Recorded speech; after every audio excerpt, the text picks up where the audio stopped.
We should be back now. How do I open this YouTube back up? Restream chat. Oh, here we go. It's still up, right? Yeah, we are.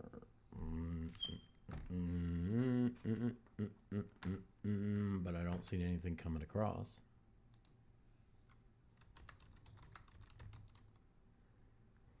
Nobody's there.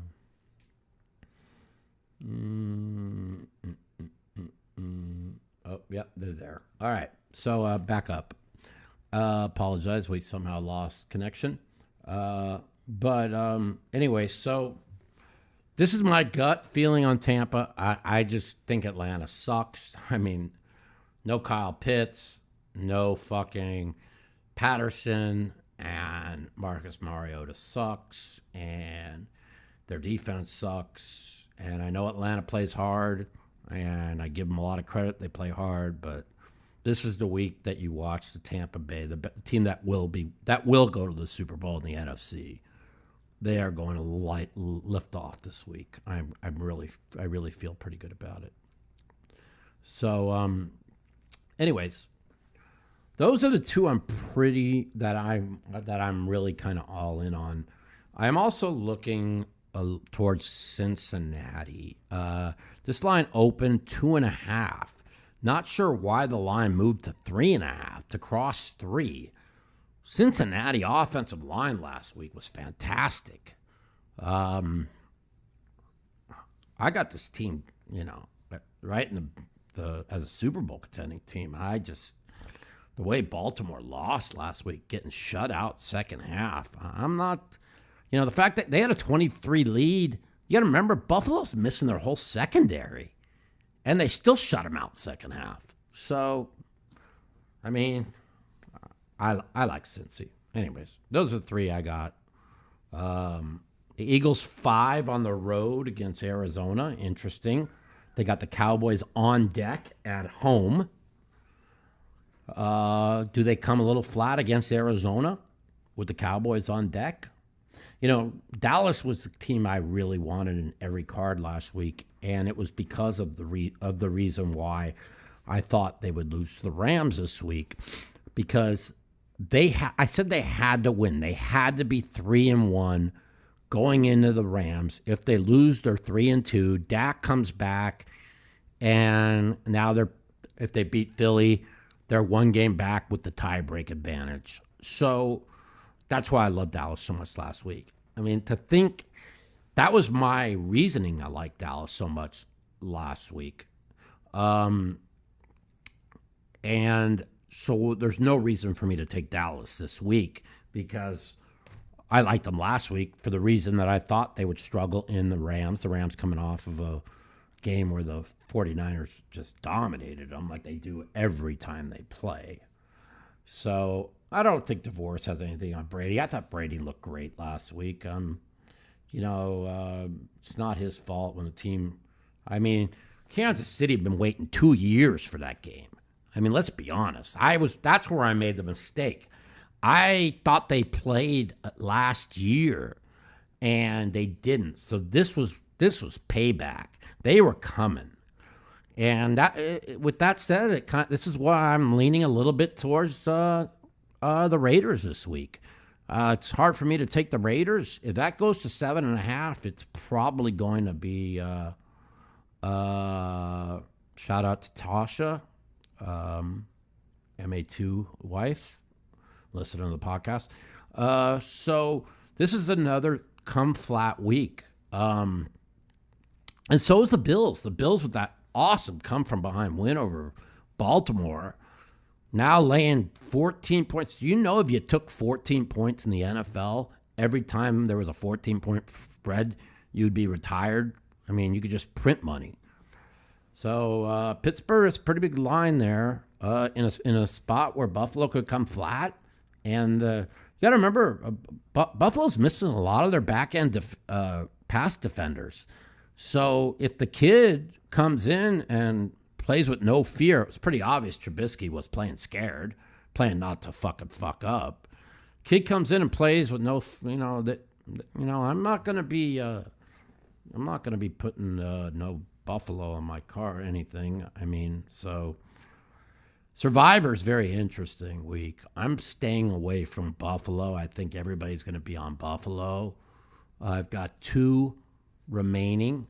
Should be 3 remaining. I wanted Dallas last week as our contrarian pick to the Packers because I thought the Packers had a good chance to lose and should have lost.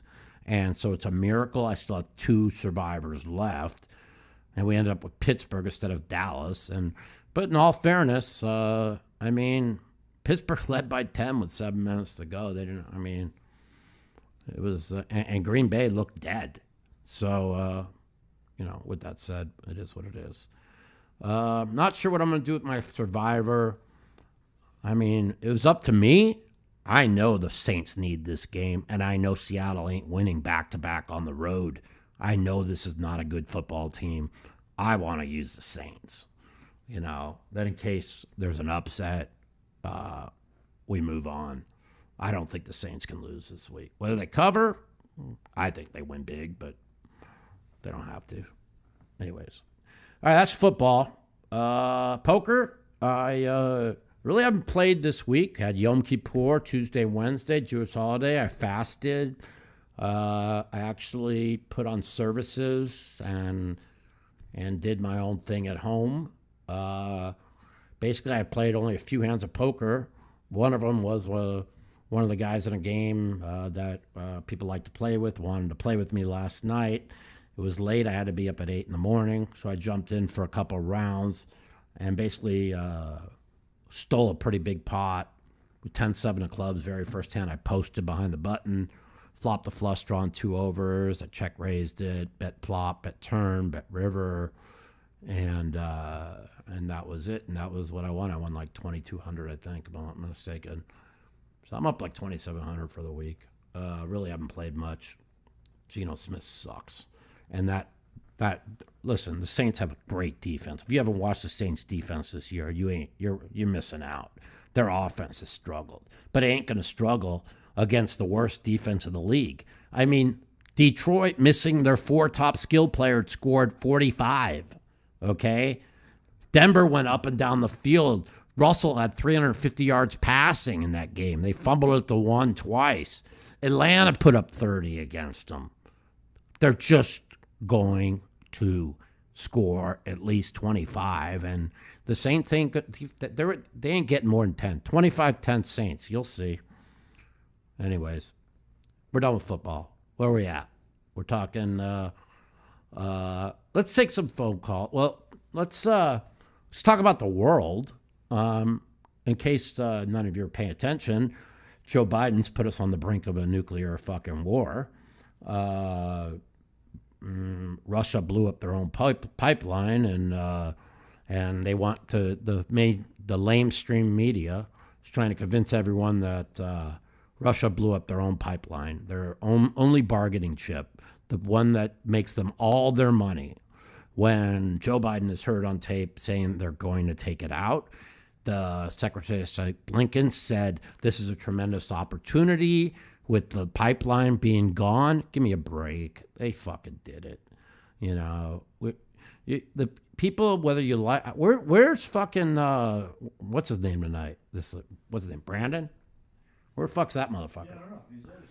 Yeah. Anyways, anybody that, and I mean this with a straight face, anybody that thinks Joe Biden is doing a good job as president is worse than QAnon. Literally, worse than QAnon.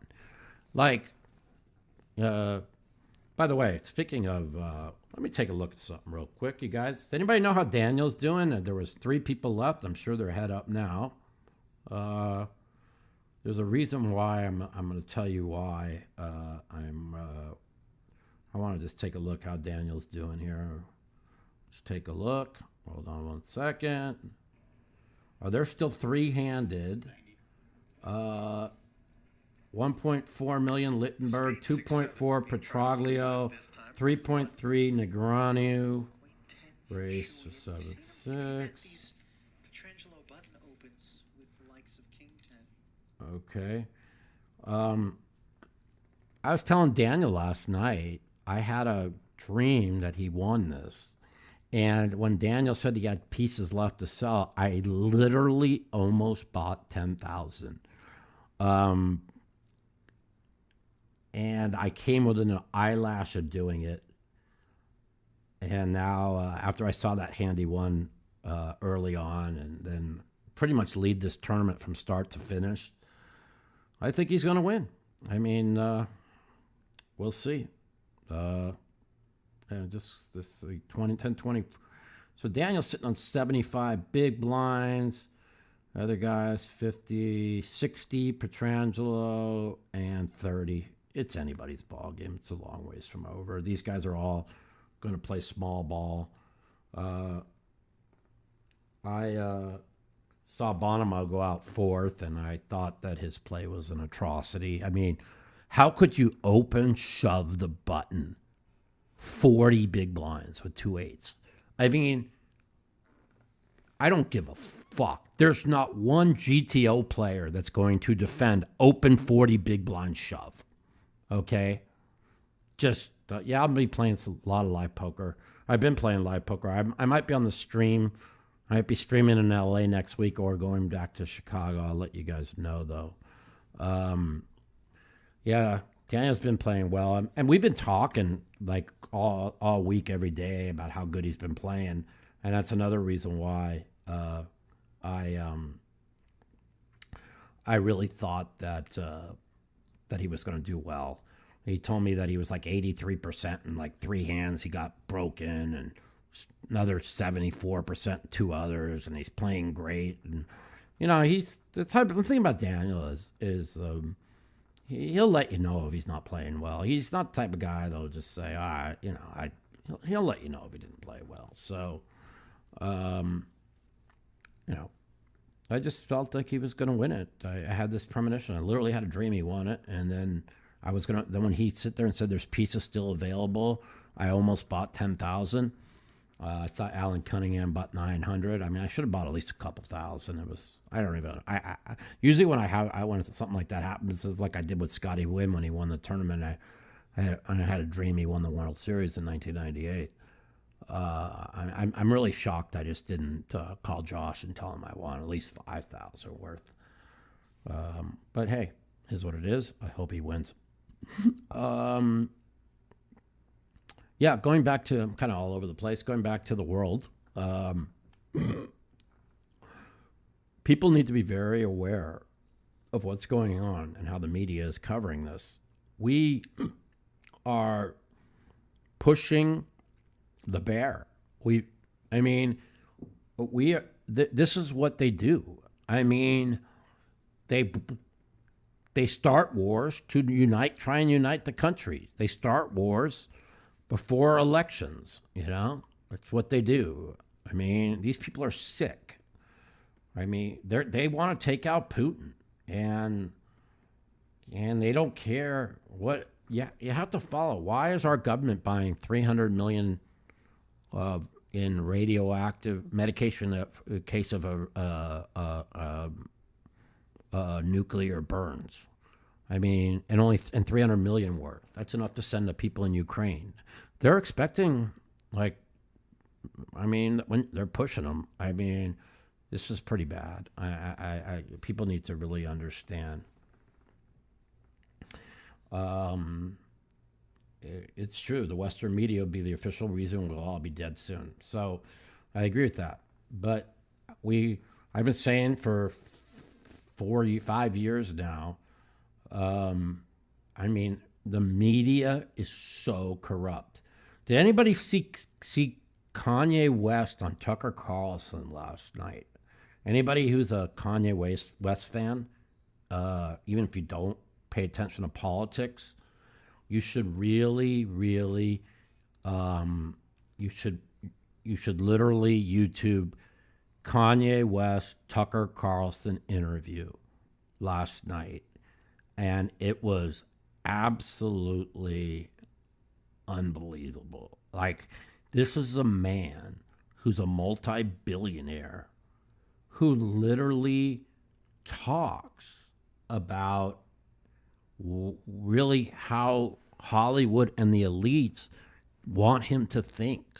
And again, a good thing about this is like he calls out Jared Kushner's brother.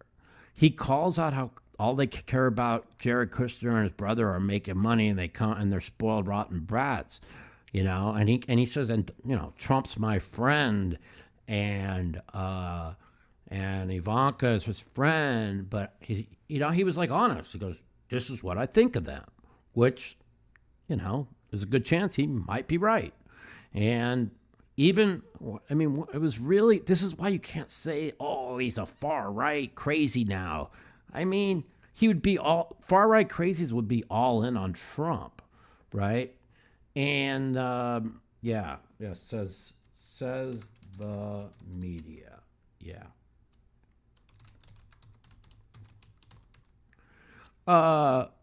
And he said, after Kanye was at I don't know if you guys remember, I think it was 2018, 19.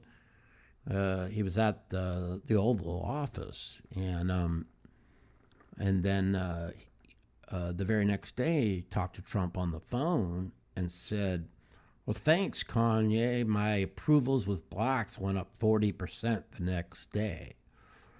And like Kanye says, again, Trump's my friend. I don't want to make him sound bad, but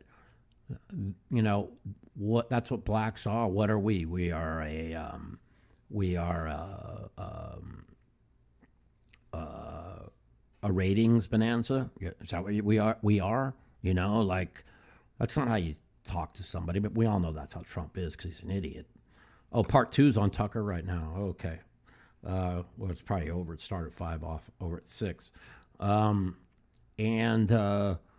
So he calls out Trump for that.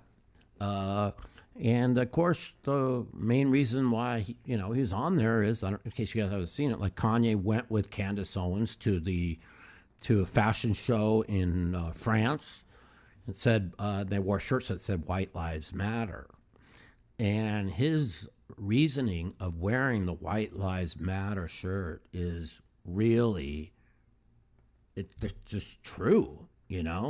It's because they do. All lives matter. They want to make it look he's a racist. I just saw that chip count about 2 minutes ago. Thank you guys so much. Listen, everything the Dems say, the other side is what they are. They are racist. Everything they say is racist. Kamala Harris, we are going to give aid based on equity and who has money and who doesn't. Then they walk it back. I've never seen it's about football, politics, poker cheating. Yeah, what else is it supposed to be about? Is there anything else you want to talk about, Keno? We'll talk about it.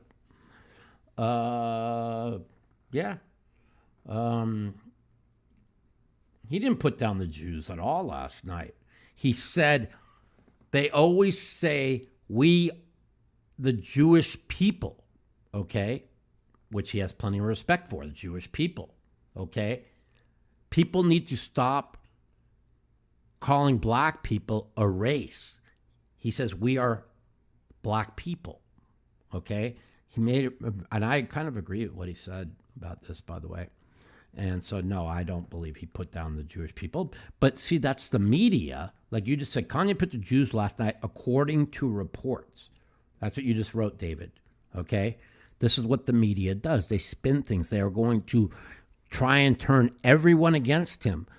Kanye West has how many million Twitter followers and Instagram followers? More than Trump? 90 million? You got a guy with 90 million calling out the Democrats as racist people that don't give a fuck. You got Joe Rogan saying it's only one way around what they did to you during COVID. These people vote Republican. You got Elon Musk with 90 million Twitter followers saying, I've never voted Republican, vote Republican. Yeah. These are people who are a threat to these people's power structures. Well, that's what happens when you take some of the most famous people in the world with the most followers and you then turn them against you, And anyways, Keno's the new Brandon Wong. I haven't been watching Keno, but probably. There's only one Brandon Wong. Phil's quiet about this because he doesn't want his opinion. I don't know why. I mean, you have one side or another. You know what's really weird about Garrett's tweet yesterday? I found it pretty weird, where he's like, if you were against me and you switch sides, I don't hold it against you, but more information will come out. I mean, he still seems dead set that there was cheating. And maybe there was. I mean, my first instinct was 100% cheat. My first instinct when I read that message today was, you got to be kidding me. This looks like it was pre-written to make her look good. I don't know. Now, Phil's not going to put his 2 cents in here. He said he wants nothing to do with this.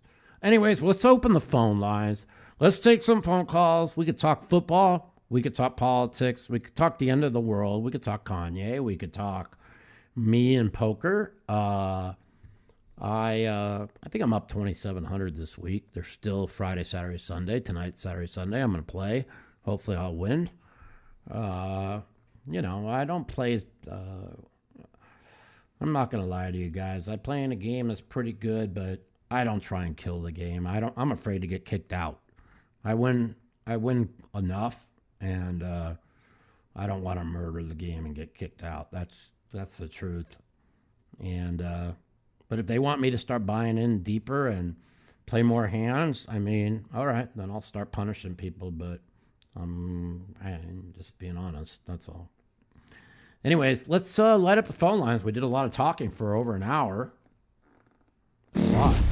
The Mouthpiece. If you'd like to take part in our phone call segment, you can give us a call at 702-329-0480. And if you're a snowflake or a pussy and you don't want to talk to me, you can email me at mouthpiecepodcast@gmail.com. Also, follow me at the Mouth Matiso on Twitter for times that our call-in segment will be live.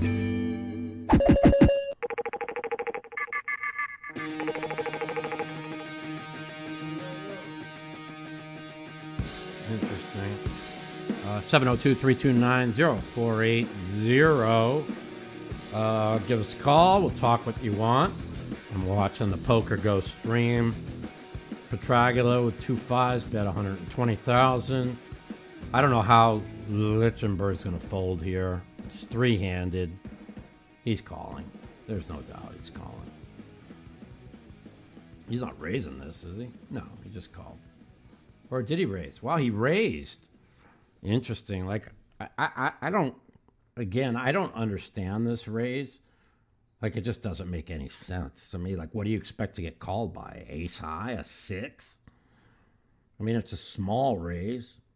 I mean, if Donnie Peters read him as not having a queen, he might just stack in and put him in the fucking hurt blinder. I don't know. He looks disgusted. I don't like this raise at all. I would have just fucking called. But whatever. These guys are geniuses. Who knows? Maybe it went check, check, check, check, bet, raise. I definitely don't think this guy's calling. If he calls here, you guys, I'm going to give free buy-in to the first 5 people I pick. There's no way. Yeah, there's no way he was ever calling. That raise doesn't make any sense. You're only getting called by a hand that beats you. I mean, you're just not bluffing. Anyways, 702-329-0480. Let's hear what you want to say. What's up? Welcome to the Mouthpieces, Mike. Hey. What's up? Hey, Mike. How you doing? I'm doing great, man. How are you? Pretty good. I listen to you quite a bit. And, I appreciate it. Your format on your show, how you open the lines up to people? Mm-hmm. And which is really good. It was something they did about 30 years ago in Vegas when all these independents had these radio stations and people used to be able to call up and, give their opinions and no censorship whatsoever. But you're the only guy out there that opens his fucking lines up to the public, and all these other guys, Berkey, I watch a lot of poker, so it's Berkey, Polk, and all these guys. They don't open shit up. You know what I mean? Yeah. They sit there and spew their shit with their narrative, and don't allow. And I've even seen it with their people when Berkey has that whole thing with all the different people around. If they don't get in line, he gets them in line. You know what I'm saying? Yeah. That guy's about as woke as you can get. Yeah. And I know that for a fact because he's from Pennsylvania. He went to Gannon College, I think. Yeah, he's pretty woke. And, he's pretty woke. But you know what? He's a good guy. He's a good-hearted person. And you don't have to be politically aligned with people to, know that they're a good person. And I think I think he's a very good person. I've known him for a while. So yeah, we disagree to agree to disagree on a lot of things, but Berkey's a good guy. So my take on the Robbie Garrett thing is look, show me the evidence, and I'll believe you that there was cheating. I mean, go ahead, show it. If you got it, show it now, man. Yeah. There's we got a Fifth Amendment, and these guys don't even want to abide by it. Yeah. You can't be deprived of property without due process of the law. Fifth Amendment. But all these woke people don't even want to deal with that shit. No, they don't.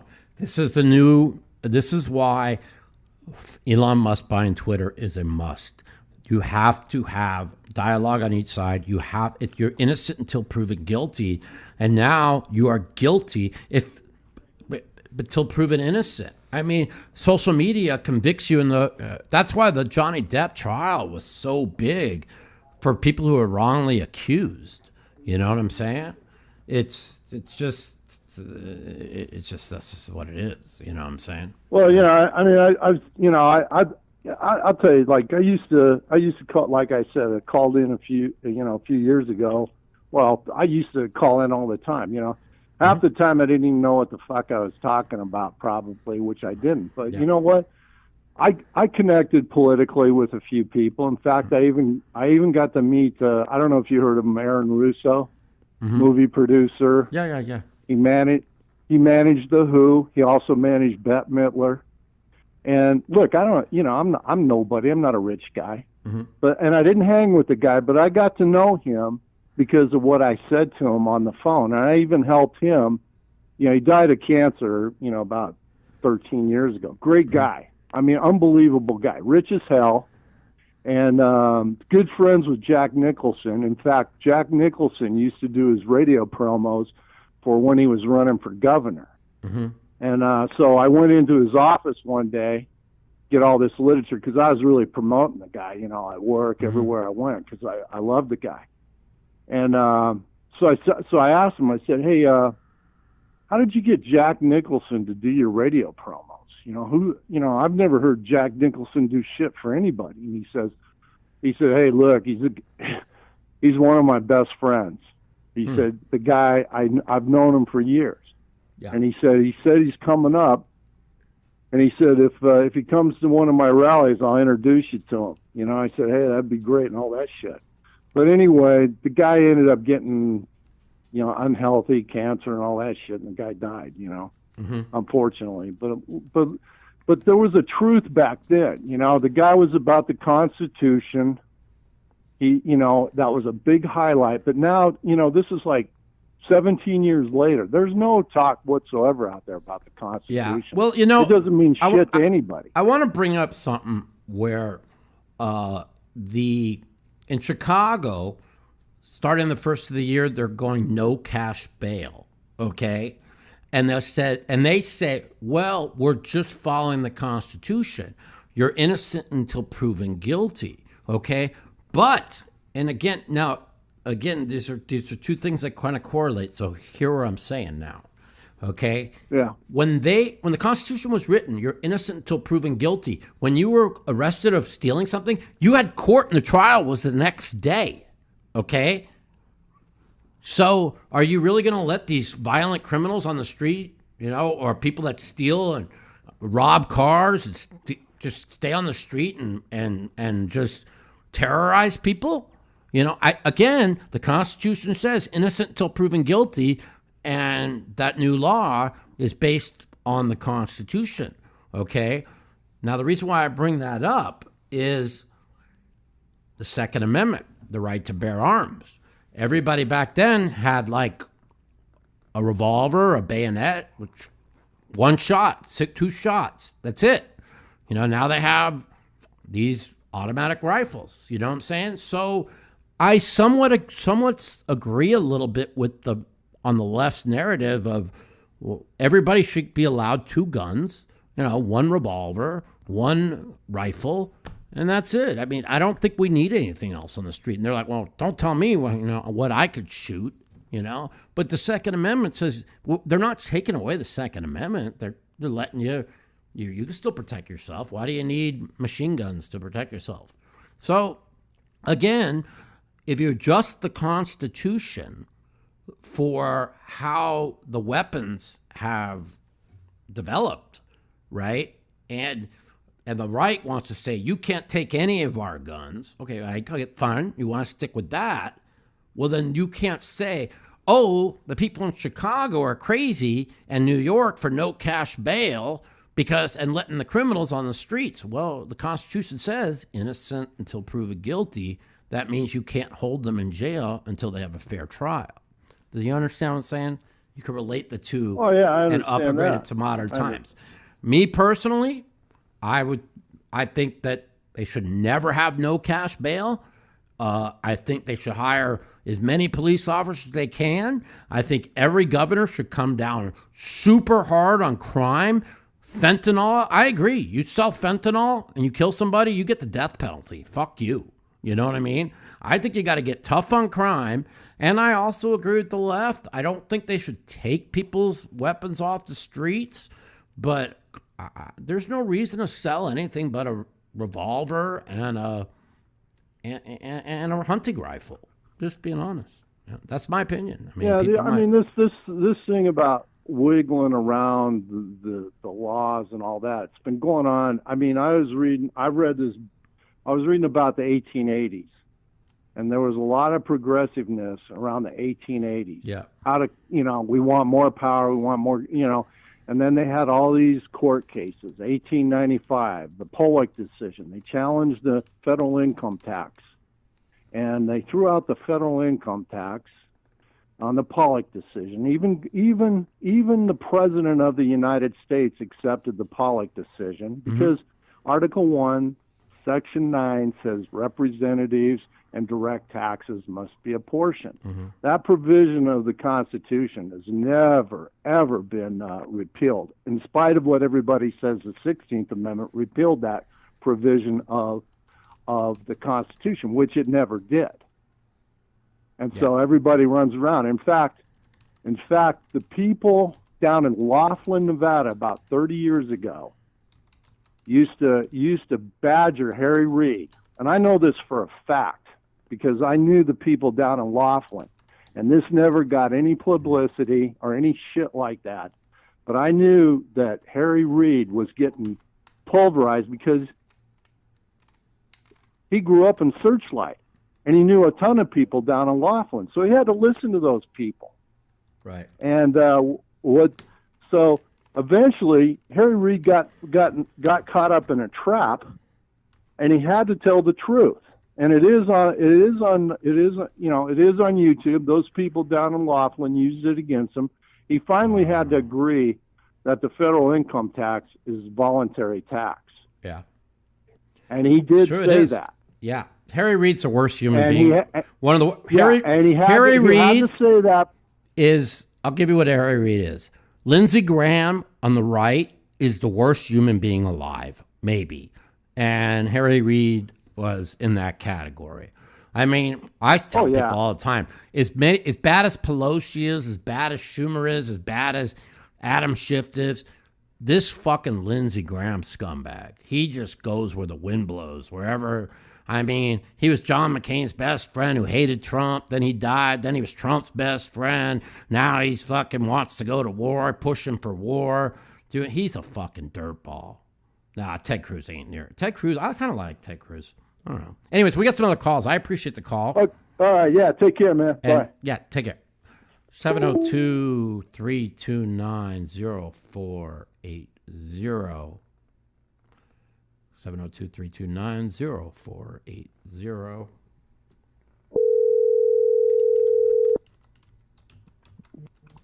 Yo.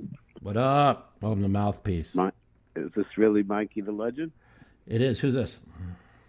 Yo, what's up, man? Just call me Jay. Jay, what's up, Jay?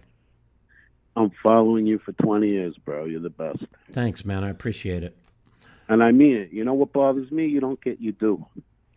You really don't get your due. Well, I get my due in I get my due in the poker world because No, you don't. They don't No, let you me don't. into any private games because Bro, I'm watching you I get- 20 years.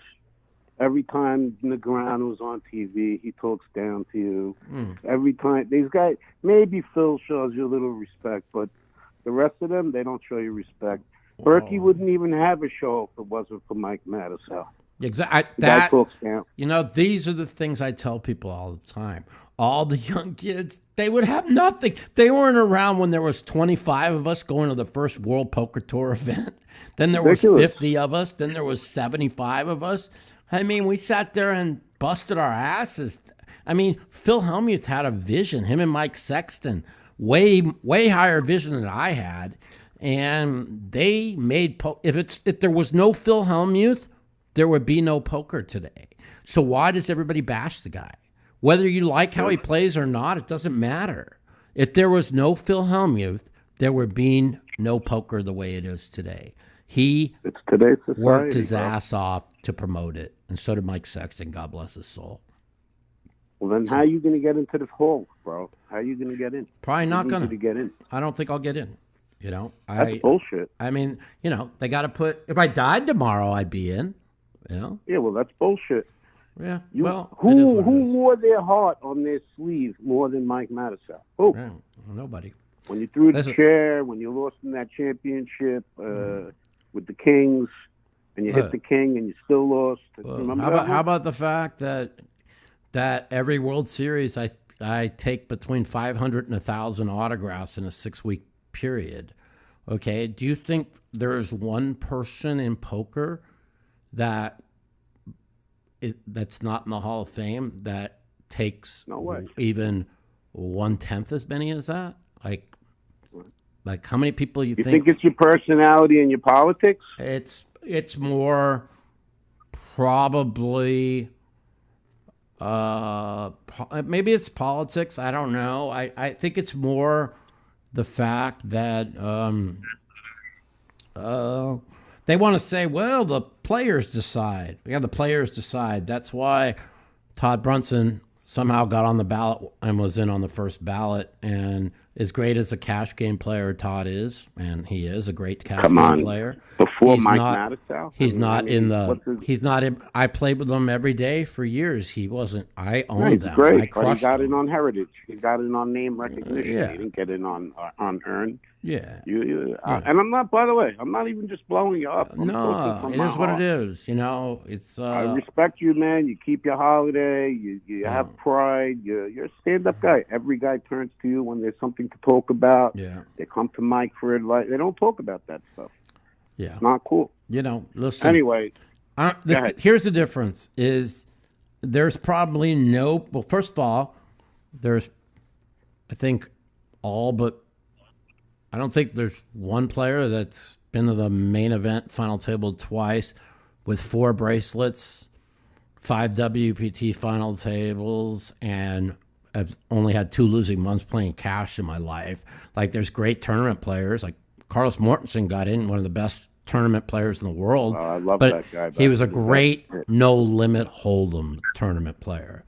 And that was all he was good at. He was a complete fish in all cash games, in any cash game, no limit, anything. And he was, you know, and that's just a fact. And I play every game, cash, tournaments, and no limit hold'em as good as anybody in the world. So, It is what it Where's is. your boy Phil Lack these days? We don't see him anymore. He's making a lot of money in a pretty juicy home game.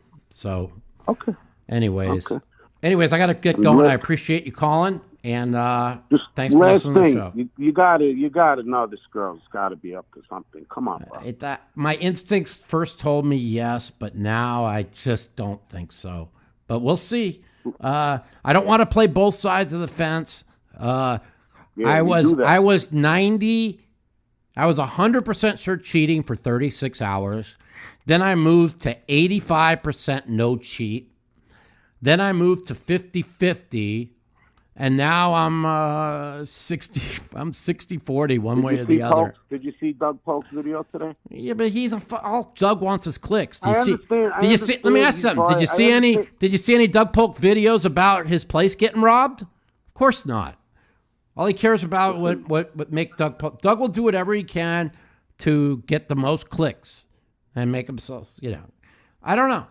He's gonna look like it. Yeah, they're. He said the guy got a new seat in the office recently, 2 weeks ago, where he could see the cards, where he never had it before. Well, I don't know. You got to figure he ran the video by telling Nick what he was going to say before he said it. Here's the thing. While he's in their house. You would think so, but here's the thing. My first instincts are always right. If I followed my gut from the very get-go on everything in life, I'd have $100 million. I'd be married with kids. I wouldn't be in the situation, wouldn't have gotten the situation I was put in. So with that said, I'll lean towards the first. I'm going to lean towards my first thought process. I've never seen anything like it. So that's all. Mike, God bless you. Have a happy New Year, brother. All right, take care. Thank you. Bye-bye. Poker is rich because of clicks. It's so funny. No, actually, Polk is not a progressive person. He actually is not like that. Egomaniac, yes. Not. He's not a progressive fucking guy. No, not really. Listen. Dude, they mic everyone up and talk to them before the game. What's up, Mikey? What up, buddy? Who's this? Hey, it's Donnie from Colorado. What's up? Pretty regular caller. I'm not going to keep a lot of time. It's okay. I got a couple points, related to the allegations and the cheating deal. What I think's weird is we've seen Nick on these podcasts and speaking publicly how right off the rip he started saying, well, of course he's going to, but he said, I'll do whatever it takes to get to the bottom of this. Even if it involves one of my employees. Yep. I'll state it publicly. That, the other. They're not a friend of mine if they're involved. Yep. So on and so forth. And then 2 days later, here's Brian. Right off, there almost took no investigating. Here's the thing. I'm just like, here's the thing that's a little bit. Here's the thing that's a little bit scary. And I am very good friends with Nick and Ryan. I go down and play on the stream when Ryan asks me to. I play in a private game with Ryan. I talk to Nick all the time. I've had a lot of private calls since this happened. I knew there was something happened with an employee before it came out yesterday. Okay. Based on something he had said to me. And that was nobody hacked the system. If there was any cheating, it was somebody on my team that would be in on it. Okay. So, and then came this out yesterday. That means he had already, when he said that to me, he already knew that they found this guy stealing the money, obviously. That makes sense. And I'm thinking, wait, this kid, he talks out, now he's talking publicly about his background and his shit life and his decision making, all his the whole scenario. But I don't like how he stuck up for the show and how wonderful everybody is there. And as soon as they fired him because he stole the money, he should have been saying, I was not working for slave. That they treated me wonderfully and I betrayed them and I take Right. full responsibility. But now he's trying to throw them under the bus. I mean, Yeah, he said it was toxic. what's that? He said it was a toxic environment. Yeah, toxic. But the day that happened, he told everybody how great everybody is. No Right. toxic environment there. I've been there a Also, million what I think times. is weird, you got Bill Perkins, you've got Sean Deeb, and who's the other guy that was willing to put up $100K for Haralabos. information, right? Yeah.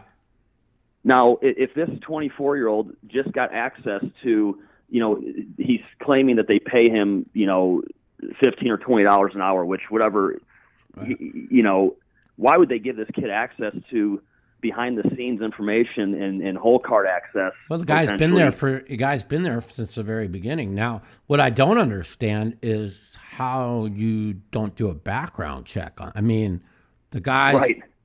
He's had many of, run-ins with the law, and listen, I don't. He's a 24-year-old kid, 2 kids. Yeah. I don't think when I was 24, I was like a child. I didn't know how to react. Sure. We're all adults, so when you're adult, you think things out more thoroughly. Brian will not call in Joey's podcast tonight. Everybody thinks this guy's going to call in. Hey, this is Brian, the guy that stole 15,000. Ask me anything.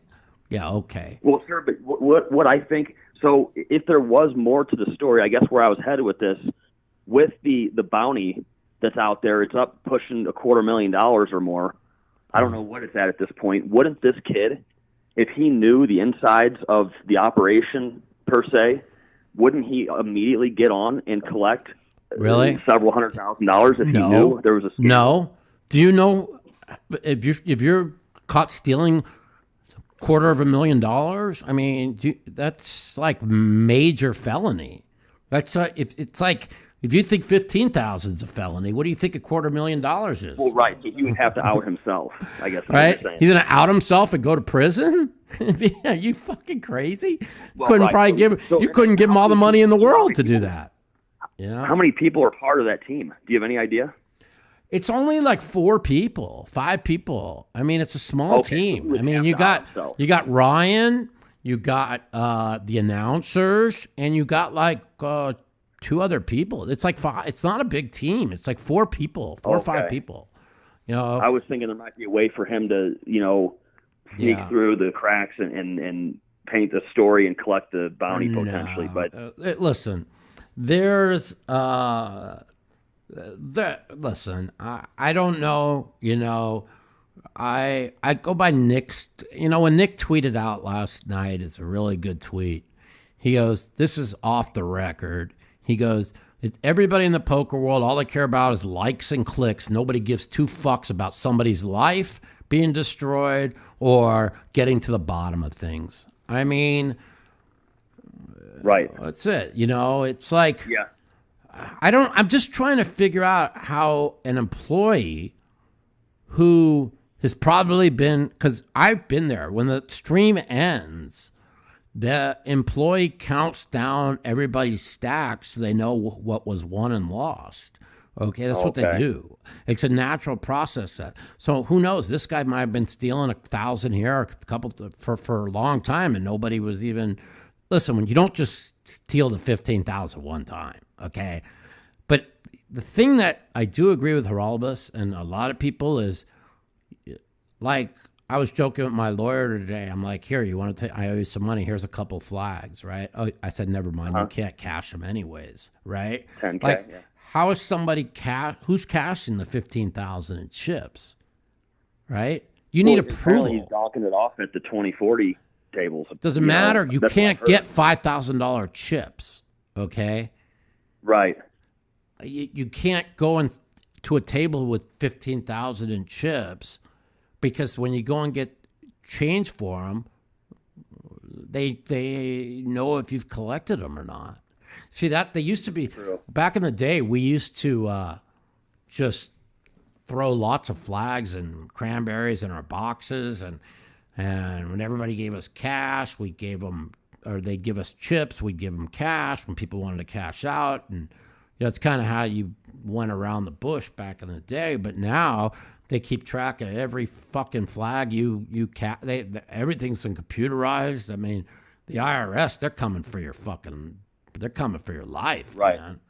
You know, they want Right. everything. So that's not true Well- that LA casinos. Somebody wrote my thing, LA casinos do not track $5,000 trips. That is not true. Whenever I've cashed them in Commerce or Bicycle Club, they asked where I got them from. Okay? Right. When Yeah. they're cashing out, they go, "Where were you playing?" This guy has to say where I was playing. Then they have to. Wow. It's just like, so I disagree with that. Yeah. Well, I mean, And on if your game, speaking of poker, this guy says he plays at Hustler and they don't track the chips. Well, yeah, that seems a little crazy to me too. yeah, I mean, that to me it does too. You know. Speaking of your game, Mike, what happens? Like, I don't know what kind of hours you're putting in these cash games, but I don't play that are you much. to the point, like I play part time. I've been, about 20 years I've been playing. I play 15 or 20 hours a week now. Yeah. So what happens in the event that you don't run well and you're down, 8, 10, 12 buy-ins? I mean, are you going to grind more hours? Are you or fucking to the point crazy? in your 8, 10, career 12. where- If I ever lost 8, 10, or 12 buy-ins straight, just put a gun to my head. What do you think? I'm a bad player? People lose 12 No, I'm buy-ins saying straight? the games that, but I mean, I it's buy because in the for games are- 10,000. If I get stuck, if I get stacked, I buy in 10 more. If I get stacked, I quit for the night. The old Mike would stay Well, forever. I don't mean in one session. I'm just saying, like in a, so it don't The never most happen I in ever games. lost straight was 130 in this game. And of the 130, I think that between 50 and 60, I punted off. So it should have been between 70 or 80. And if I play well, I mean, 80K to me, buying it 10 at a time. I mean, I'm pretty good. If I play, I don't want to listen, knock on wood, I know I'm run good and everything, but I'm not trying to be, have an ego here, but when I'm playing well, I know where I'm at. I pick good bluff spots. They all think I'm the tightest player in the game, and I probably rob more money without getting called than maybe anybody in the game. No, and I wasn't questioning. Your talent or your game. I'm just saying, like in the event that happens, are you to the point where you just kind of have a break-even month or something, or do you grind more? Yeah, I mean, I have a lot of break-even months. So I'll give you an instance. So the World Series ended. I took as soon as the series ended, I took 2 weeks off, and I played one session. I won $35,000. Played another. I won $7,000. But I felt like I was off my game. In other words, when you take 2-3 weeks off, well, the first session back, I thought I played well. Anyway, so I was up 42,000. Then I took another 3-4 weeks off when Flash was, because I wanted to be with him, and I was really afraid of taking a big loss while he was sick because I didn't know how I would react to it. So I was playing, weak passive, and I knew I'm like, what are you doing? Like, really? You're just gonna play weak passive, And so I got back in, and the biggest thing is when you don't play, when you take 4 weeks off or whatever, the biggest thing you have to worry about is getting away from hands, okay? Because that's where you're going to struggle the most. And I found myself, I lost like 24K in one session, and I punted all 24K of it. Easiest getaways on both hands that I lost. So then I took another week off and said, okay, if you're going to play, you can't play weak passive. And then I grinded back like 3K, then 6K, then 4K of the 24. And because of the fact that I'm not really hurting that bad financially now, I don't have to press myself to win. And so then I lose like 19. And so now I'm back like 37 loser after the 42 I originally had won. And then I won back 35, 16, 24, 53. So I'm up. I heard so you say since that thing on last podcast. so yeah, so since the World Get a good Series run. ended, I'm only up 16K, which is like one and a half buy-ins, but I'm not playing much. And Right. and then I won 51,000 last Friday in Chicago game. So you know, it's been 3 months and I'm up 60, whatever, and I paid my bill, pays my bills or whatever. It's not like listen, I have that's my problem. yeah, Playing I have part-time, not like- been playing full time at all. I have not been putting in the hours since the series ended. I need to start doing it, but it's football season. I like to watch. You know, I like kind of. I got involved with the Circa contest and the Westgate contest, and I know that I am even though I'm one of the worst sports bettors in the world, I'm also one of the most knowledgeable. And if I don't bet on them and I put them down on stamp and I pick 5 games a week, I know I'm going to be 60 to 64% at the end of the year. I said this like months ago when I called in. If you had a manager, a sports betting manager, I would crush it. You've had a lot of good picks. Like I just saw somebody. I got to get off the phone. We've got some other calls, but I just saw somebody put on that Scherzer got crushed today. I told everybody I fucking hated Scherzer today, and I loved San Diego, and I was right.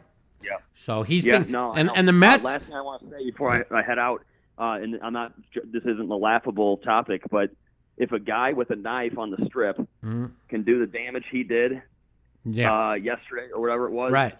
I'm fucking pretty afraid of the Putin deal, to be honest. No shit, buddy. No shit. So that's the way I'm looking at it. Except for local, knife. Except for local on Fox, you won't see on any left-wing media because he was.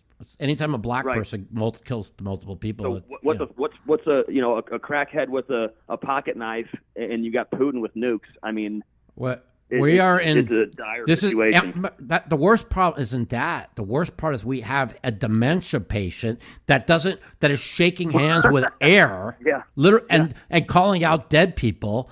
That is in charge of our foreign policy. That's what you need to worry about. Don't worry about fucking Putin. Worry about this guy. And I don't know if I believe the health concerns of Putin either. No way. But if it is true and this guy wants to make history, he's going to be all in on this deal. And correct. If he's fucking dying, and he's just gonna. That's it.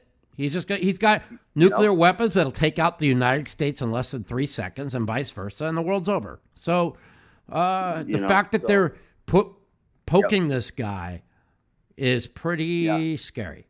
And I hear you. Well, I'm going to let you go, Mikey. I don't want to take any more time. Talk to you later. Thanks for taking my call. Peace. Later. Talk to you later, man. Yeah.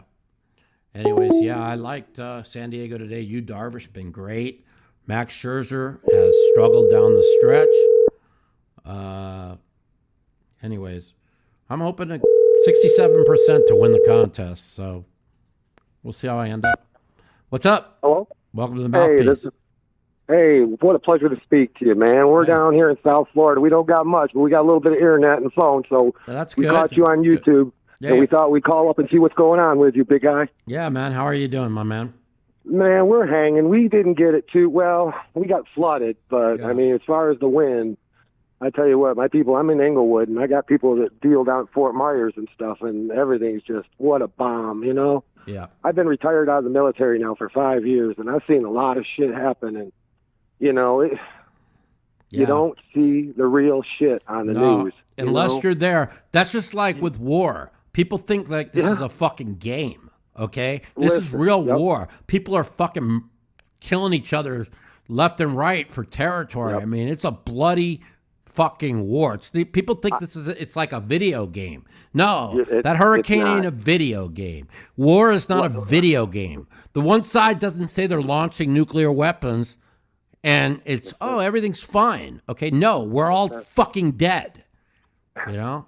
It's not even funny, you know. I was 19 years old when I first went into Operation Desert Storm, Desert Shield, you know. And I worked for what was S3, and we were basically security intel. And so we, driving Humvees and stuff, we're kind of up there and stuff. But I called my mom the next day, and she thought we were already fighting because of the news that was being broadcast. So, it's a day, it's always a day delayed anyways, pretty much, or it was back then in the early 90s, it's like, and I mean, to see, people understand there's two things that war is about. It's about oil and money, and that's fucking That's all it is. That's all it is. All And anything is about is I'm a oil 22-year and money. vet. That's all. I'm a 22-year vet, and I'm sorry. I will stand for this country for everything, but the politics can go to fuck. You're right. Okay? Both sides, I'm sorry. buddy. Both sides. They're both fucking corrupt. I'm standing there and oil's falling on me from oil fires, I'm just looking at this shit. I'm saying, what am I doing again? Yeah. But anyways, I just want to say what an honor to speak to you. Thank you, my man. Another thing, fuck Biden. The other day, what did he do? He says, I'm going to federally legalize or drop any charges against people with marijuana sentences. What the fuck? You tell me one person that's in federal prison for just a marijuana life or sentence. Yeah. Well, it doesn't make sense. Well, Ronnie listen. D in 2024, that's all I got to say. Many poker games, good for you, my brother. DeSantis, and I would. He kept my state open. Dude, even the liberals love him. I mean, he's going to win that gubernatorial race by 30 points. If I'm not mistaken, Elon's in his back pocket. So yeah. Well, anyways, much good luck to you. You got it, my man. Thanks for calling. I'm running out of time. Thanks, brother. Later. Yep. Well, the Democrats turned the richest guy in the world, the guy who was the most liberal person in the world, against them. I mean, they get what they deserve. Hey, Mike. What up, man? Welcome to Mouthpiece. Hey, brother. How you Hey, doing? I've called. It's been a couple of months, so couple of things I wanted to go over with this Robbie thing. Yeah, See go what ahead. you think. Okay, I think it was when Garrett went all in. Mm-hmm. She puts out a time chip within 15 seconds. Okay, she didn't take a lot of time and puts a time chip She out. thought she had Jack 3, that's why. Now, she does look back No, at she her didn't, hand. Mike. She didn't think she had Jack 3. Here's why. She had the 4 of hearts. Then why does she say out loud, I have a 3, is it any good? Well, she can say that if she wants. She had the 4. I've looked at my hand twice in my life, looked back at it, raised the person, and didn't have the hand I thought I had. Your mind plays tricks with you, especially when it just does. It's happened to me twice. That's all I'm saying. Look, I've played online and I've misclicked, made mistakes. But if you're holding the 4 of hearts and the 3 on the board is the 3 of hearts, so what 3 did she think she had? I don't listen. I'll tell you one time I was on a pure bluff, and I raised. It was an limit hold'em, right? And I raised him on the turn. He re-raised me. I re-raised him. He called. I bet River called. I said, "You got it." And he turned over like second pair, and I turned over my hand. And I had the stone nuts, and had no idea I had the stone nuts. Then there was a hand. I had the 10-7 of clubs. And I double looked back, and I kept convincing myself I had a 10-7. There was 2 7s on the board, and I raised, got called. I bet the river, got called. I said trips, and I had 10-8. And those are the 2 times. And I looked back at my cards both times. So the mind sometimes plays tricks on you. And I'm not saying that it did here. Everything she said afterwards, all the lying, and it looks like she's just covering it up and whatever. But she also goes on the show and just isn't afraid to say anything. I just think that once she called, she's like, well, I don't have much. I don't know. That's you. No, that's definitely not me. You're going to win. She was expecting to lose them both. And when she won them both, she decided to go with the ha, I owned you, not knowing anything about the magnitude of the hand. That's why she didn't understand why Garrett was staring at her. And the first thing I would be thinking is, I got cheated, right? And that's what Garrett was thinking. Mike, don't you think that the reason she wanted to go twice was because she knew she was ahead, but she could easily... He could catch an 8. He could catch a 7. No. She probably fucking saw her hand, wanted to go twice, hoping maybe she'd hit a miracle and he had a missed draw, and maybe she hits a jack or something. I mean, the way Garrett plays the hand, it looks like he's on some draw. Yeah. Okay, one last thing I want to run by you.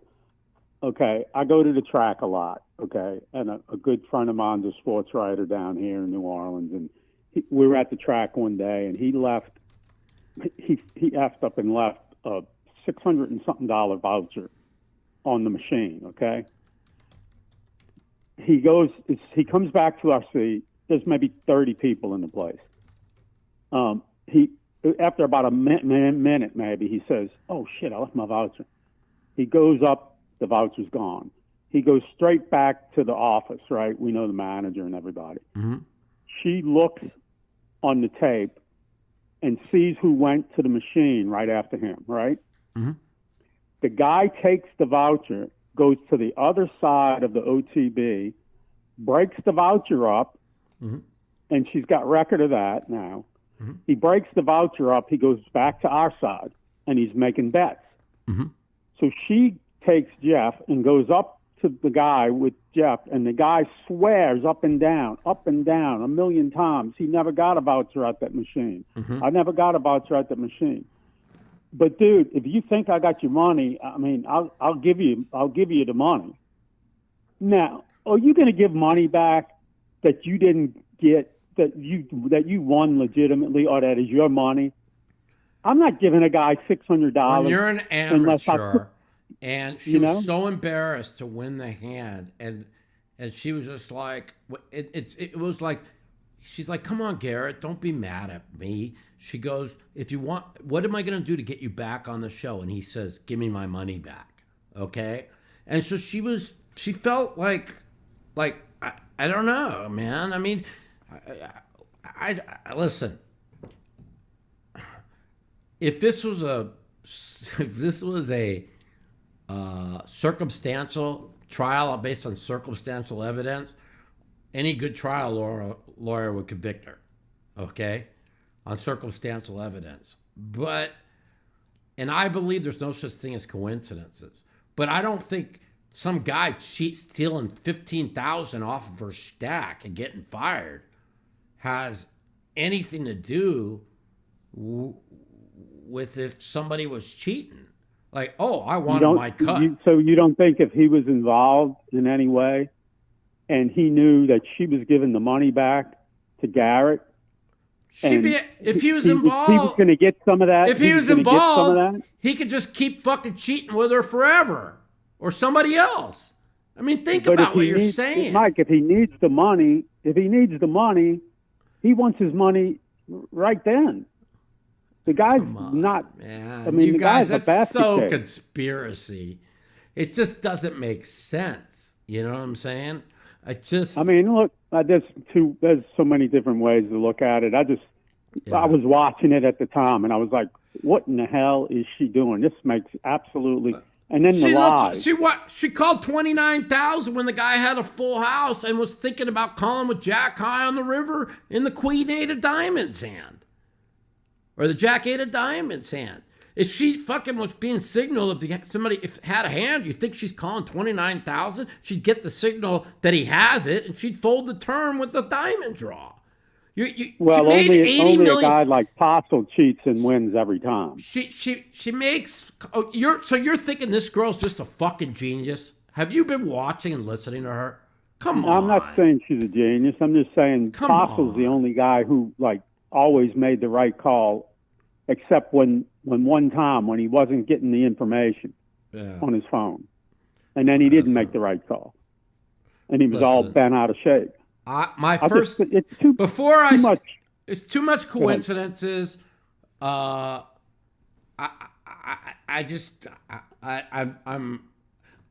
don't believe the 15,000 had anything to do with anything. Now, with that saying, will they find it? If it happened, they'll let you know. But I knew that something happened with an employee before it was released yesterday but I didn't know exactly what. So I started to doubt myself that maybe it really was cheating. But then when it came out that this employee stole this money, now it made sense but I don't think it had anything to do with it, But listen, the way he goes out, he went out to protect Hustler Casino's brand. There was no way there could be any cheating with the hand. And he was like praising how great they are. Then they fired him, caught him cheating. Now they're the worst human beings alive. So, I mean, I don't think they had anything to do with it. I don't think Nick for sure. and Ryan had anything to do with it. For sure, they had nothing to do with it. There's 0.0000% chance that anybody involved with Hustler had anything to do with anything.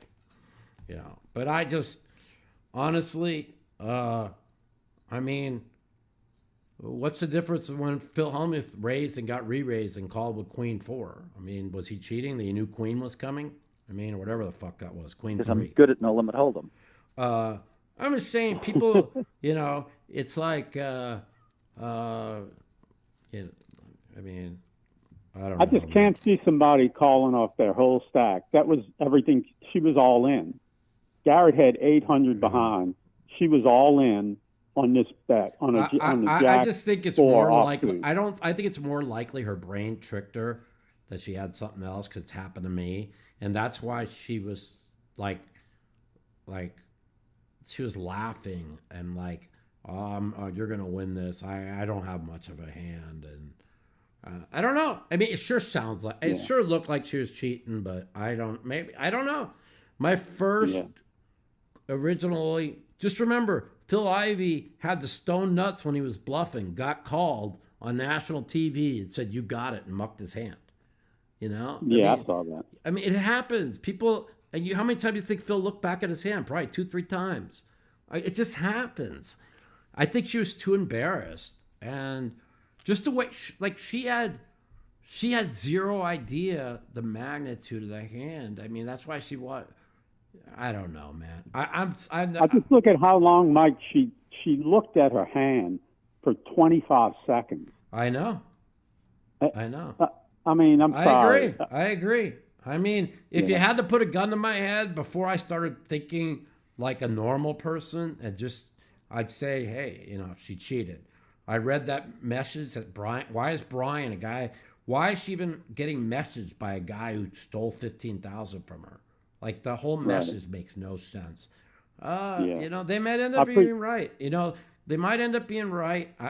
I just don't want to flip-flop back and forth and sound like an idiot, you know? Right. My first intuition in life has always been right, okay? Every time when I say this person's bluffing, they're bluffing. Every time I say they don't got it, they don't got it, whether I fold or not, right? If I followed my intuition on the undercover cop that set me up in 2004, which told me this guy feels like a cop to me, but I was like, well, I don't sell drugs. I'm not involved with it. Why would he keep being my good friend? You know, I would never have been in trouble.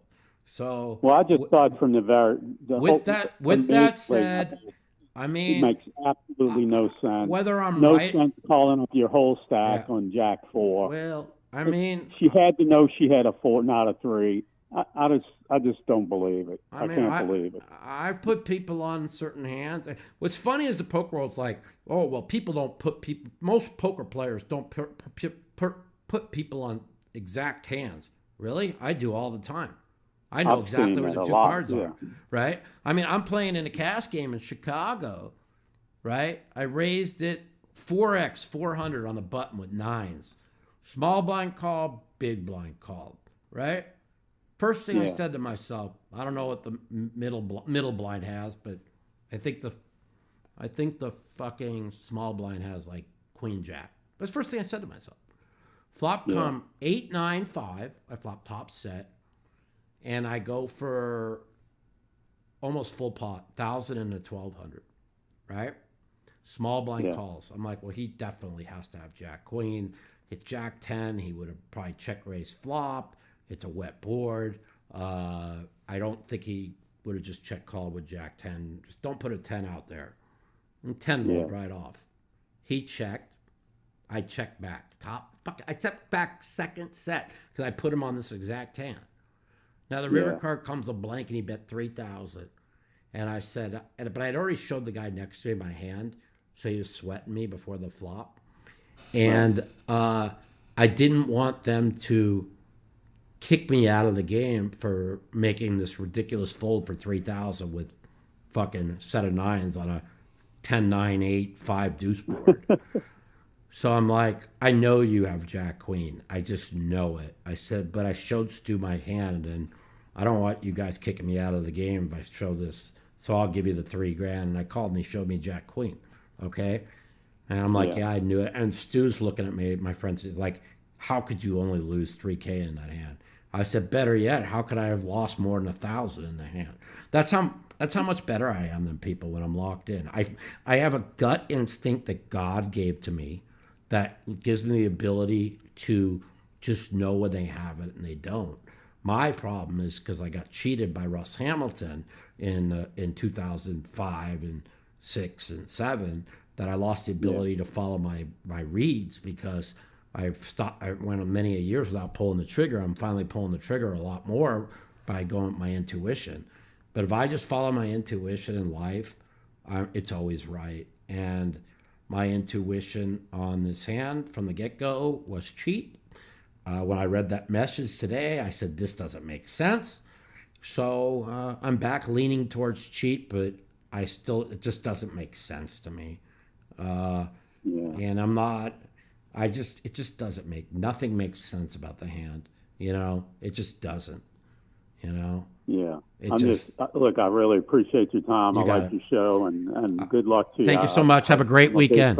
Go if you bet football, bet the Saints this weekend. They're gonna mash. I know it. Yeah, I don't bet. Cool. Thank you, Bob. Later. Bye. Yeah. So, anyways, we have more calls. That's all we got. Okay.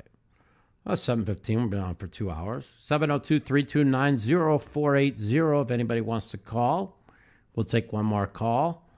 If not, listen, this is no fucking around, man. People need to stop worrying about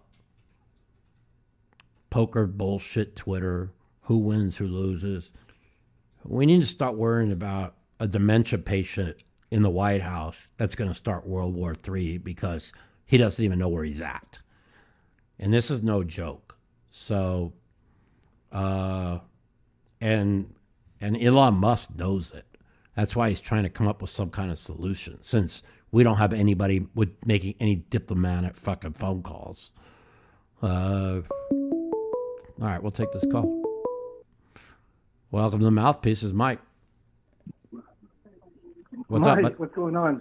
Good. How are you? Hey, I just have good, man. I've been watching the streams. Big Hustler Casino fan. Yep. Big fan of yours. Quick angle here. If Garrett took the money, right? Mm-hmm. Why would he go back to the table? Unless he wasn't going to play one hand. Well, why would he go back to a rigged table? She goes in the back with him, and she's like, "Why are you so mad at me? I want you to come back and play. What will it take for you to come back and play?" And he said, "My money back." And she's in the hallway with two guys. I'm not a female. I mean, I get what she's saying. I don't want to sound like a woke person or whatever, but I get it. She's an amateur, and maybe she felt uncomfortable. I don't know. I mean, honestly, there's so many things that lead up that she cheated. But listening to her on Joey's podcast and other interviews, it just doesn't feel that way. It doesn't make sense. I agree with you. I don't. My gut instinct was seeing it because I saw it live. Right. I think she's innocent. I just think she doesn't know. I just think she's a bad poker player, which is why she's getting lessons from Faraj. And Faraj says she's got ADHD and she struggles to understand like blockers, like this blocks this, and she's trying to incorporate these things into her game, and she just overthought it and had a brain fart. It just happens. Yeah. I'm telling you, man. It's just my gut. I agree. Again, without watching anything, just watching the clip, I said cheat, 100%. Okay? Yeah. But once I started watching, and like even when she started all the lies, right? But it makes sense. Like, why would she say, well, I thought you had ace high. Well, ace high beats jack high. She's not going to say that, right? Right. Because I believe she had Jack 3, unless she thought she had Jack 3, and then maybe, but she correct. was so embarrassed. And then she was so embarrassed when she looked back and saw she had Jack high. She just wanted to muck her hand. It was so obvious. She just wanted to fold her hand. And then when she won both boards, she wanted to act like the big shot because she's a new person on the thing. And so I owned you, ha, ha, ha, because she had no idea what the magnitude of the hand was. That's why I know she didn't cheat, because a cheater wouldn't act like that. Yeah, it just doesn't make sense. If she's guilty of anything, she's guilty for acting like an asshole after the hand. Yeah, she was trying to needle him because not knowing that she just made a call that no poker player in the world would ever make in any given spot. And so it makes sense that Garrett would think that he was cheated. And listen, it could end up coming out that she did. You know what I'm saying? Well, here's the other angle that no one's picking up on, because I've been following, Berkey's, I've been following, Joey's. Mm-hmm. But she said a couple things like, why are you letting me do this to you?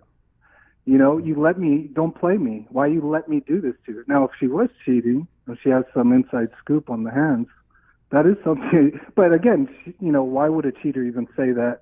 And then second of all, this is the worst hand to cheat with. Yeah. Why would you make it so obvious? I mean, come on. I don't know. I mean, come on. I don't think if the guy was giving her the cards and giving her info, she could just pick them apart 40, 50. She'd win hundreds and hundreds and hundreds of thousands of dollars. And nobody would ever know, right? I mean, now, it's just, think about that. Think about how many times he could have just signaled to her, the guy that supposedly gave her the info inside the booth. And by the end of the night, she could just call every fucking hand and just pick them off left and right. And at the end of the night, she'd be up 800,000-900,000. Yeah. But instead, Jack high, and it's like, come on, guys, think about. See, that's Garrett, why. Would they blow it up? Would they blow it up like this? If it was any other person besides Garrett, would this even be going on like this? Yeah. I mean, I don't think it has anything to do with Garrett. They didn't blow it up. The fucking the poker mafia fucking Twitter fucks blew it up. You know what I'm saying? Yeah. I mean, it's like they, like Nick said last night, they'll do anything for clicks and likes. Yeah. Anyways. Well, hey, Mike, it's always a pleasure, man. Actually, you gave me a piece of one of your tournaments. I think the Raz. Okay. And I sweated you, man, and I'm always watching you. And I always it sucks. it. This World Series, I ended up only losing $5,000 of my own money because all my big cashes, I had like 90% of myself, and all the ones that I sold 50% of, I fucking just didn't do well. And no, I did not. You gave it to me for free. Yeah, like 1%. I know I did, but I'm just saying it just sucks.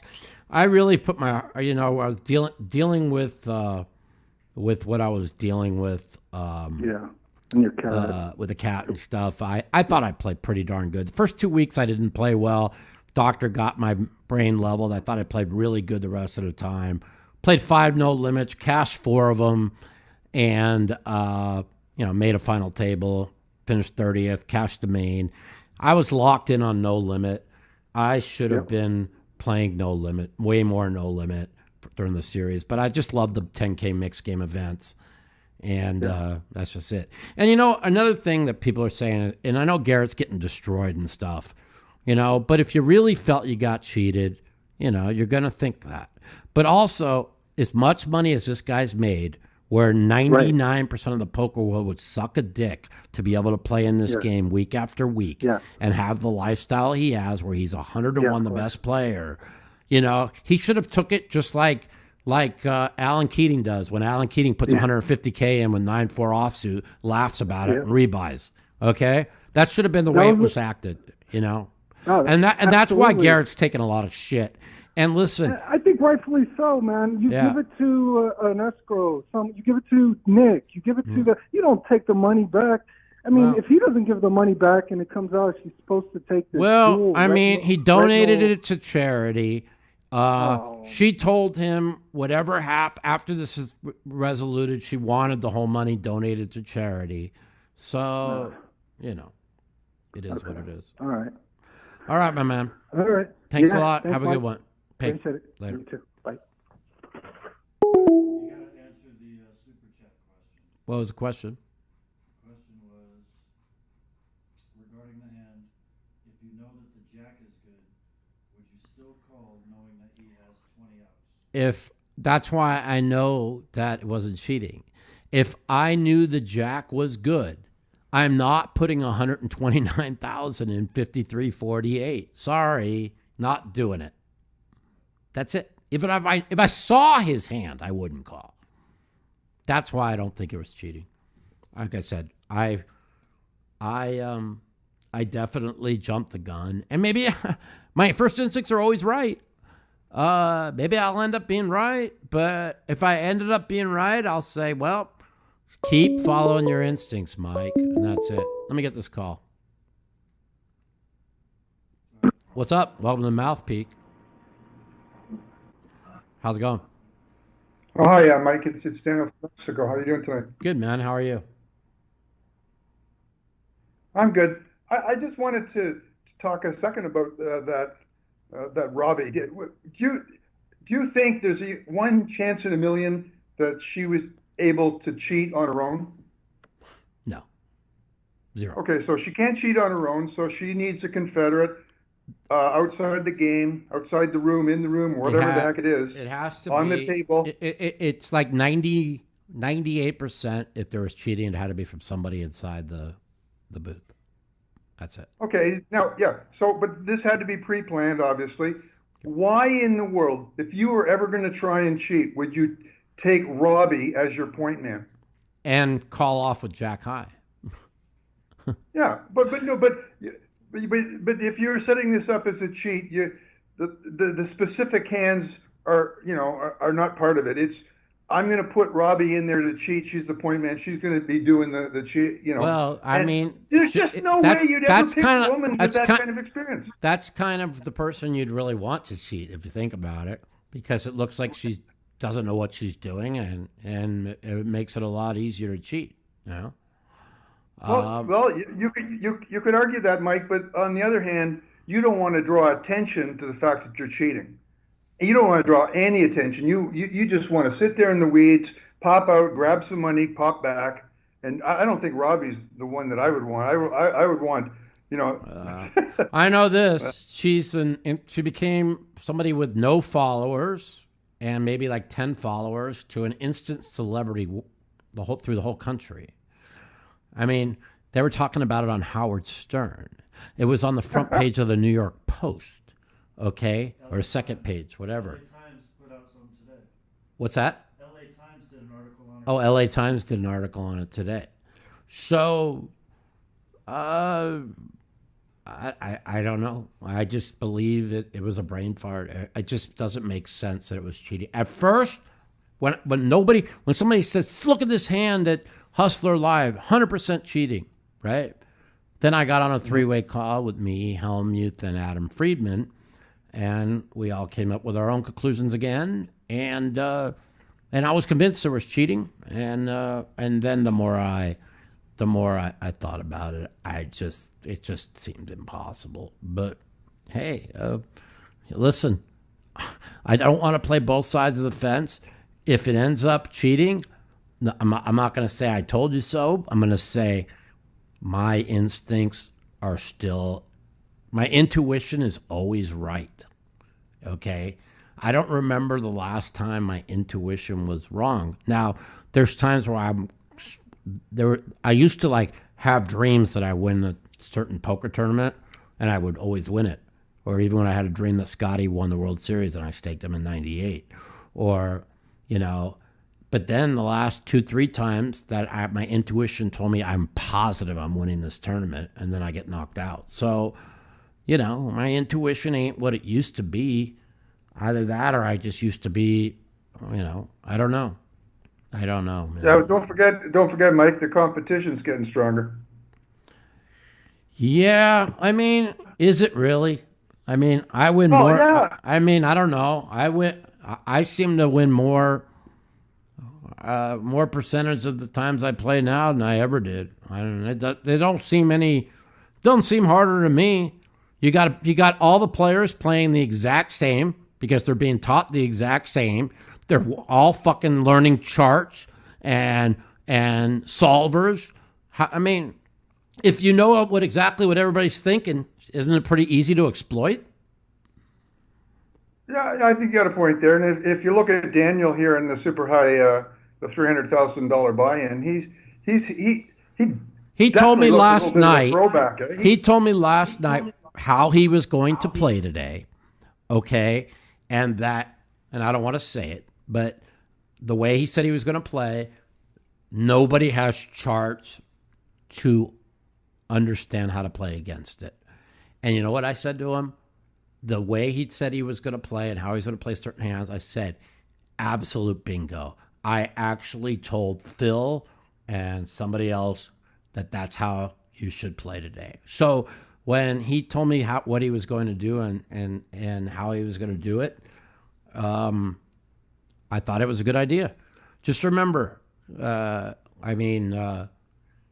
been already doing it all day, so it doesn't matter now. Nobody's really listening to this show about going to give anybody information. But he said they all know how charts when to limp when you're 20 or 30 blinds deep. They don't know what to do when you fucking limp 100 or 150 big blinds deep. I'm like, no shit. Phil's only been saying it for fucking the last 8 years. What do you think he does it all the time? Okay?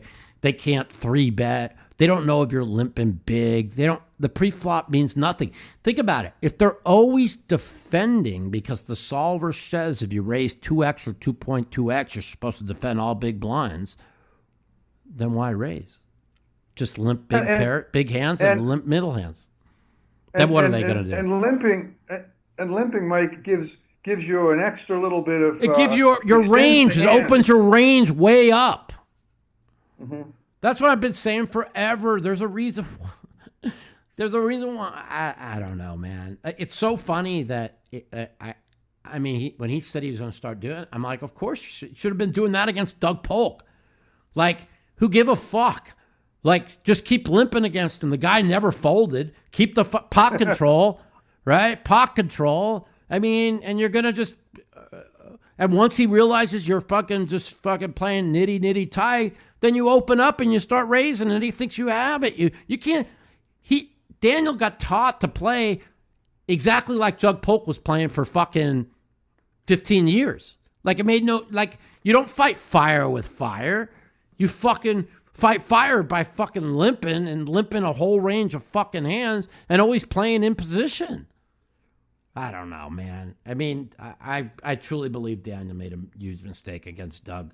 And do I think, though, that if Phil's like, oh, if he wants to lay me 10-1, I'll play him to the same format. And I don't think Phil could win because online, it's a different game. And it's not that Phil's not a great head-up player. He might be the best, but like online poker is not real poker. Online poker is completely different than live poker, unless you play in a private game with the same people every day and you figure out what their tendencies are and you make sure you don't fall into those tendencies and you exploit those tendencies. But if you're playing random people online, you got to play GTO and you got to play solvers because you don't have any other information. That's it. Yeah. And of course, as you're defining playing with the regular people online, but if you switch it to those regular people in person, you get to see how they're dressed, how they're sweating it out. You get to see the way they react to their cards. That's what I'm the best at. I look at my cards quickly and then I look around the table. And that's all I do is look and see how they react, how they raise, the way they throw their chips in, the way I'm able to. I have a sixth sense. God gave me this ability to feel strength and weakness. Okay? That's called talent. No matter how much solvers you do, no matter what you do, if you don't have talent, you'll never be a top poker player. You must have intuition to win.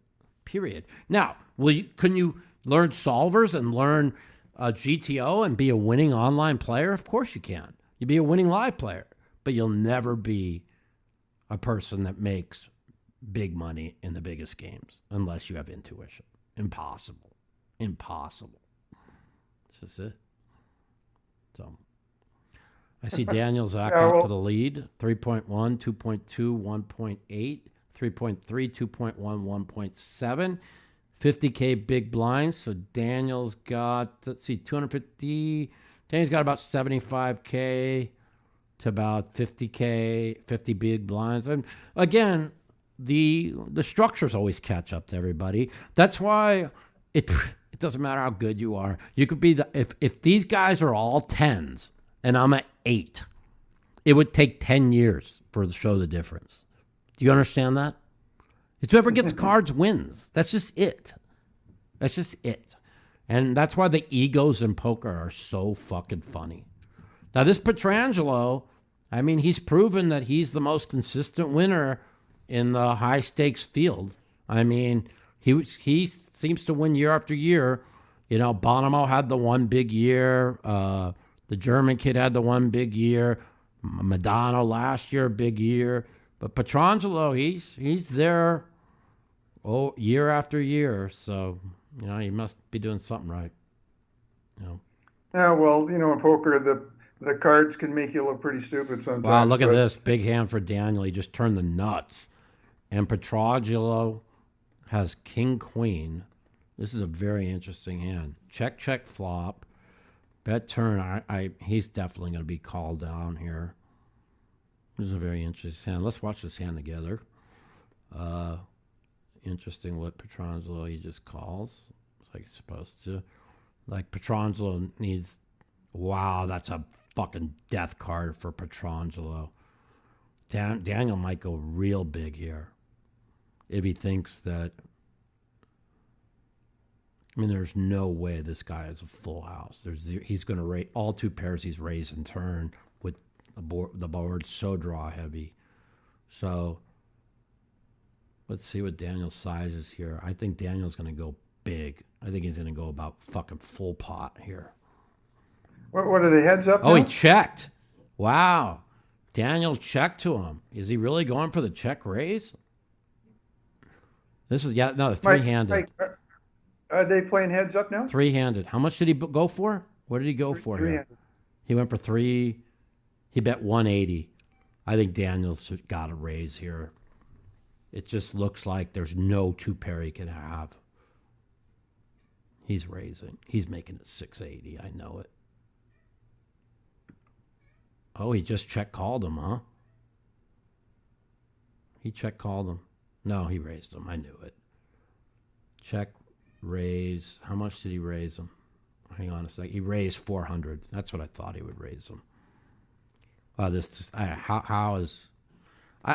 think Daniel should have gone 6. You heard what I said. I would have bombed 600. See, now he's shaking his head. He called, yeah. He would have got that 600 either way. That was just, I think he could have gone big. I might have gone 2x pot here. Yeah. He only got 580 out of him. I said he was going to get 600. He snap called him on the river. So, I mean, wow. I think he could have busted him that hand. I thought Daniel made a mistake there. I mean, a check raise, it just shows so much strength. I mean, he could almost, when you check raise that river, I mean, you could almost get away from the hand. I don't like Daniel's check raise there. I'm going to talk to him about it later, why he didn't. I would have gone with an overbet there. I would have. That's just me. Because I thought, he knew he hit the queen, so I would have gone with an overbet. Anyways, all right, man, I appreciate you calling. I'll talk to you hopefully next week. Okay, very good. All right. Thanks for calling in. Appreciate it. All right. Well, if you're going to bet football this week, I am really big on 2 games. The Saints and Tampa. I don't like laying 8.5. It's a big number in the NFL. I just feel with no Pittman and no fucking Patterson and Tampa 0-2 at home for the division lead, I think Tampa really puts it on them. Might be wrong, but I think Seattle's got the worst defense in the league. I think the Saints have a top 7 defense in the league. And I don't think Seattle scores more than 13 points. And even as bad an offense as the Saints have against that Seattle Civ, who's gave up 30 every week. The Saints 30, Seattle 13. My pick of the week. If you guys want to make money, I don't bet. Maybe I'll bet 500 or 1,000 on the game, just in case if it's on TV. I don't know, but I really don't bet much. Anyways, I'll see you guys next week, next Friday or Thursday. We'll talk NFL. Hope the world's still around and Biden doesn't kill us all. And we'll see you next week on the Mouthpiece.